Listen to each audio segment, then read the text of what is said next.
प्रायः मानव का एक स्वभाव हो गया है कि जब तक जो वस्तुएं या जो व्यक्ति, जो जानवर उसके स्वार्थ की पूर्ति करता रहता है, तब तक वह उसका बना रहता है और उसको अपना बनाए रहता है। लेकिन ज्यों ही स्वार्थ से वो हट जाता है, उसके लिए उपयोगी नहीं रह पाता, तब वो जो है उसको निरर्थक समझ जाता है और उससे दूर हो जाता है।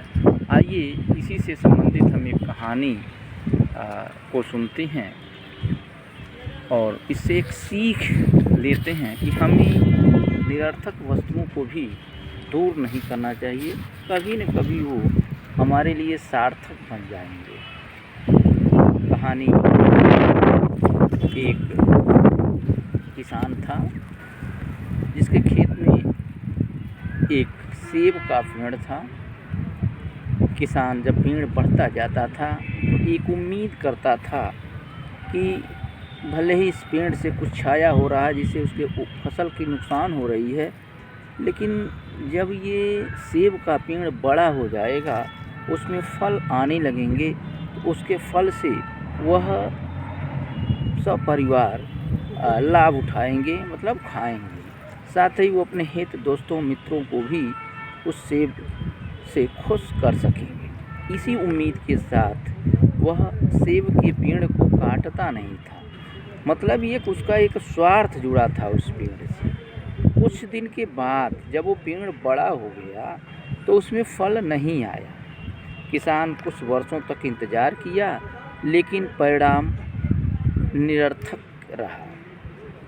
फिर किसान उदास हो गया और सोचा इस पेड़ को रखने से कोई फ़ायदा नहीं है और नहीं तो वो छाया कर रहा है, क्यों नहीं इसे काट दें।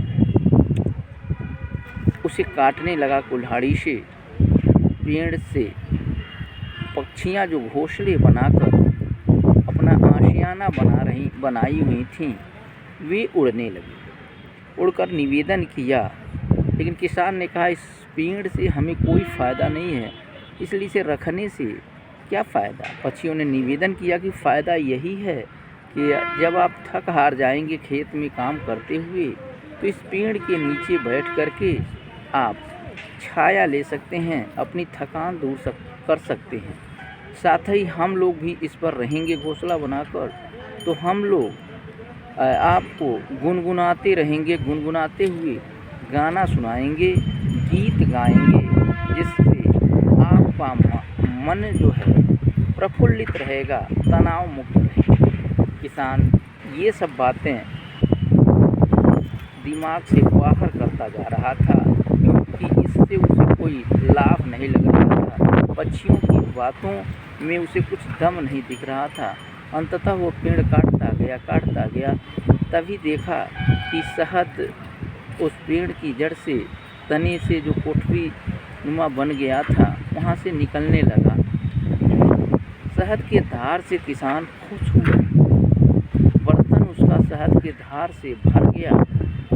सोचा कि पेड़ हमारे लिए बहुत काम का चीज़ है, इतना शहद ले जाकर के सब परिवार हमको अच्छे ढंग से खाएंगे, हित दोस्तों को भी देंगे, तो क्यों न पेड़ को रहने दिया जाए। इस तरह से पेड़ को रहने दिया। इस तरह हमारे कहने का मतलब यह है कि पेड़ उसके लिए बेकार हो गया था, लेकिन जब पेड़ से वह शहद की धार पाने लगा, यानी उसके लिए उपयोगी बन गया, तो वही पेड़ जिसे वो काट रहा था, फिर वो रहने दिया और पेड़ रह गया। और जो है पक्षियाँ भी अपने घोंसले बनाकर फिर से पेड़ पर रहने लगी। इस तरह इस कहानी से हमें यह सीख मिलती है कि व्यक्ति, अर्थात उस किसान को ही उदाहरण हम समझ लें, तो किसान के सामने जब पेड़ फल नहीं दे रहा था, पक्षियों का आशियाना बना हुआ था, दूसरे का आशियाना बना था, तो उसके लिए निरर्थक हो रहा था। लेकिन जब इसे शहद मिलने लगी किसान को, तो इसके स्वार्थ की पूर्ति होने लगी, तब वह उसके लिए सार्थक हो गया और पेड़ को रहने दिया। हमें निरर्थक वस्तुओं को भी रहने देना चाहिए। कभी न कभी हो सकता है शहद के धार की तरह निरर्थक वस्तुएं भी हमें कुछ न कुछ हमारे स्वार्थ की पूर्ति ठीक है, धन्यवाद।